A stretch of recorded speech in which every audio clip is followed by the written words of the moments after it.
Hello, welcome or welcome back to my YouTube channel. If you're new here, hi, welcome. My name is Ivy. I'm so excited that you're here. Please don't forget to subscribe if you like my content.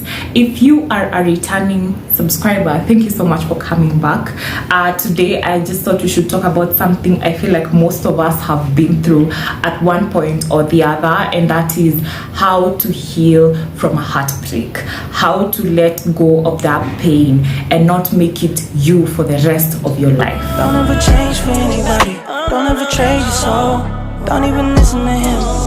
He don't know nothing at all. Okay, so we are gonna go straight at it. The first thing is to really allow yourself to feel everything that comes as a result of that heartbreak. Allow yourself to feel the emotions.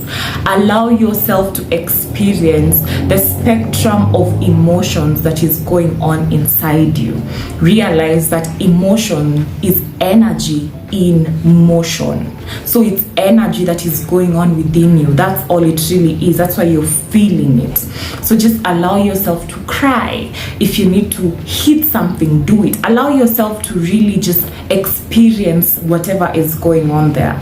Now, the most interesting thing for me is that scientifically, did you know did you know that scientifically there is not much difference between somebody who is going through a heartbreak and somebody who's actually lost a loved one?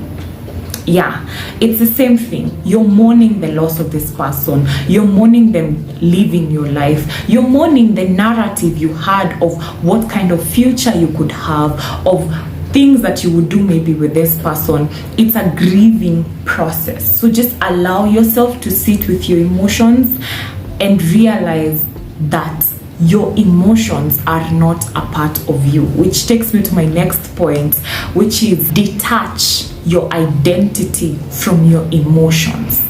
Realize that emotions are very, very temporary. So instead of using words like I am sad, I am angry, use I feel sad, I feel angry, because it's just a feeling. It's not you. It's the feeling, but it feels heavy. Yeah, it does. It feels heavy. That's why you're tempted to say I am. But start to detach, because it is just energy that is going on inside you. It is very important to record your feelings. In whatever way you're gonna do that, in whatever way feels right to you, record, literally state what you're feeling. You can talk to your pets. That really worked for me for a while. You know, like when you just sit there and your cat is just looking at you and you're just like, yeah. So imagine this person, imagine they had the audacity and you're just letting it out. Trust me, it hits different. Like you can even talk to your pet. I'm just being goofy, but for real, it works. You can also journal. I always speak about journaling. Write it down. I feel this way. Why do you feel this way? What made you feel this way? How can you make yourself feel better? Just journal about it. Or another one, I'm really giving out my secrets here. You can record, you know, like Android and iOS, they usually come with a part. I'm not sure about iOS, but I know for Android it comes with somewhere where you can press a record button and just speak. Just talk it out. What are you feeling? Why do you feel this way? And when you're able to let out your emotions verbally that way, whether it's by writing or speaking it out, it has less impact inside you. You know, like it's coming out. It's like energy flowing out of your body.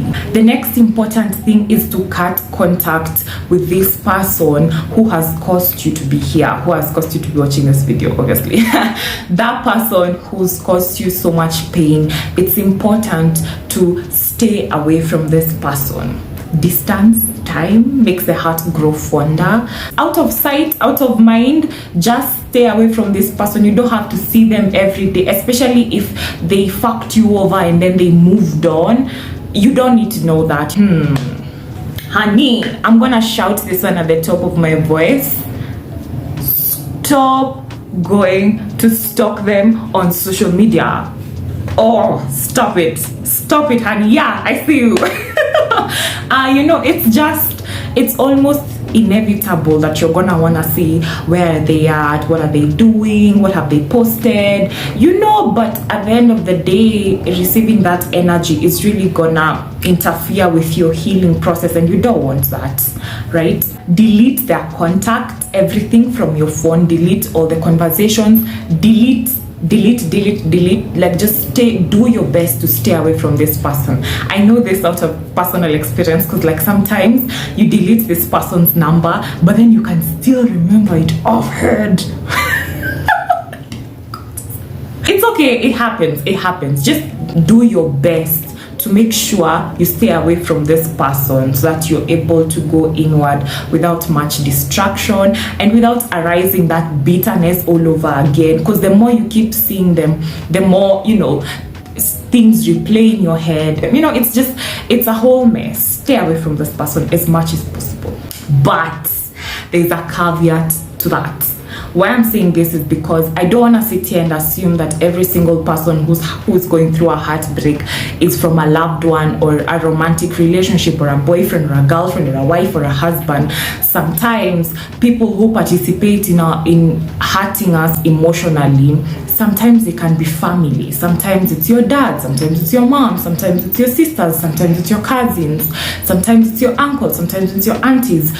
So if it is in such a situation where you're not able to actually stay away from this person completely, it's just important you prioritize yourself and try to reduce the number of times you actually meet this person. Figure out a way to avoid situations where you're gonna be around this person for a long time.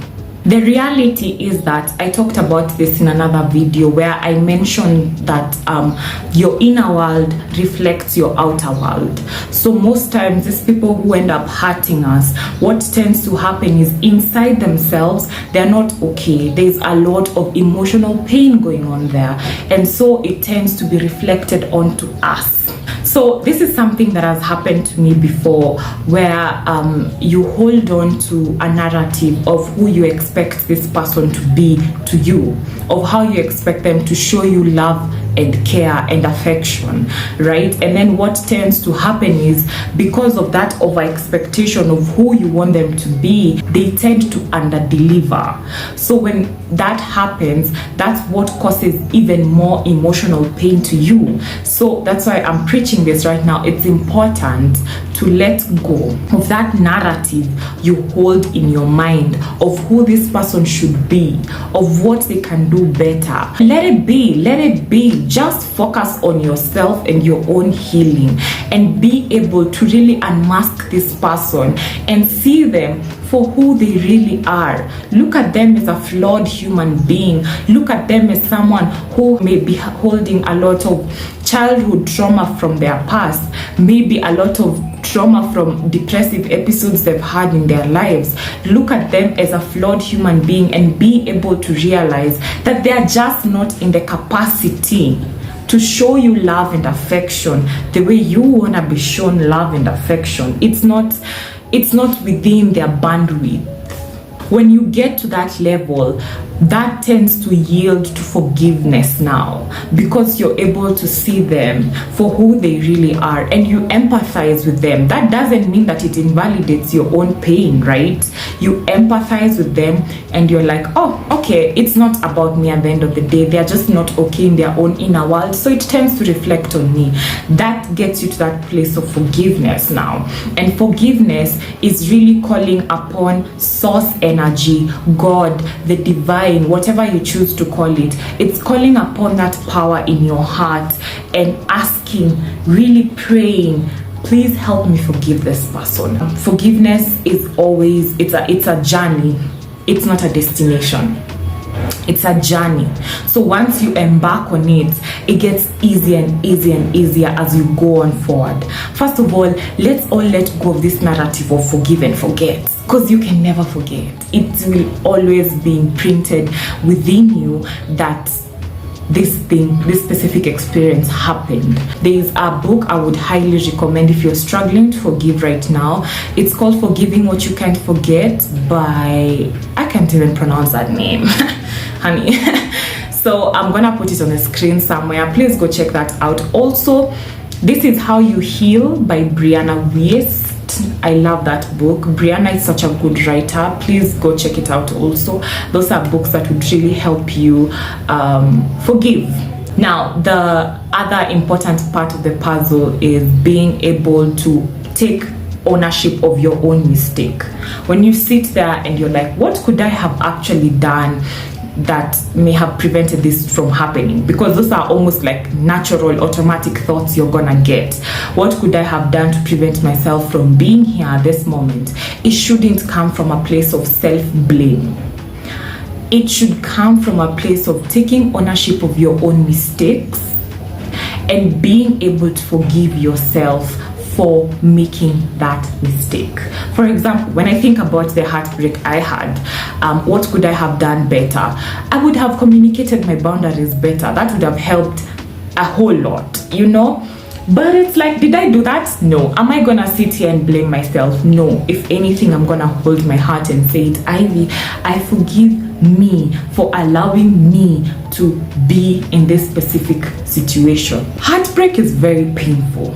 It's very, very painful, and I can tell from personal experience. It's almost this unimaginable anguish you feel in your soul.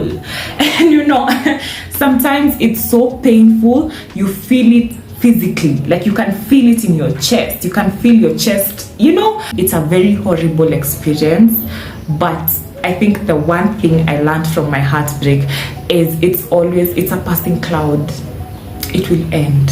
It will be over sooner than you know. I think with heartbreak, it just feels really, really bad at that specific moment. When you're there feeling all those emotions, it's the most horrendous experience. But as you get through it, as you embark on the journey of forgiveness, as you record your feelings, as you talk to someone about how you feel, as you take care of yourself slowly by slowly every day, it gets easier and it gets better, and you heal faster than you would ever have thought you would. So this is just my call to you. I'm encouraging you to be very, very patient with yourself. Be patient with the journey. Realize that it's a journey, it's not a destination. You're always gonna remember that person hurt you. Sometimes it's gonna be in a bad way, you know, but it's fine. We're human beings. Just be patient with yourself. I wanna ask you a quick question, and I need you to think about this really critically. Imagine someone came at your doorstep and they knocked and they were crying and they're in pain. They're just crying, and they're really, really hurting. What would you be prompted to do? You'd open the door, prepare a nice meal for them, listen to them, cuddle them when they're crying, hug them and remind them that they're gonna be okay, right? Yeah, so that is exactly how I need you to treat yourself. Love yourself a little bit more. Show yourself a little bit more love. You need it. Hug yourself sometimes. It's okay to just hold yourself and be like, it's okay, I'm gonna be fine. You know, like, just take care of yourself, because right now, trust you me, it's only you that's gonna get you out of this hole. I always like to compare heartbreak metaphorically to a wound. You ever look at a wound and like the way when you get hurt, it's very painful. It's very, very painful, and you have to keep applying antiseptic. You have to keep maybe cleaning up the wound. You have to keep taking care of the wound. But with time, it heals and heals and heals and heals and heals until you almost don't even remember it's there. The only thing that actually reminds you, I have a scar right here. The only thing that actually reminds you is a scar. And that is the same thing with heartbreak. It's gonna be this very anguishing thing, but with time you'll even forget that it's there, and the only thing that will always remind you is that scar. It lives in your heart. That's why I don't believe in forgive and forget. I just believe in forgive and let go. That way you're able to heal faster. Thank you so much for watching this video. I hope it helps you somehow. If you have any questions, put them down in the comment section. I'm more than willing to answer. Please be sure to like, comment, share and subscribe. You're gonna be okay. You're gonna be okay. You're gonna be okay. You're gonna be okay. I can't say that loud enough. Thank you so much for watching. Bye. Mwah! Sending you love. Stay with it. You don't need to water it down. No one else has the same story.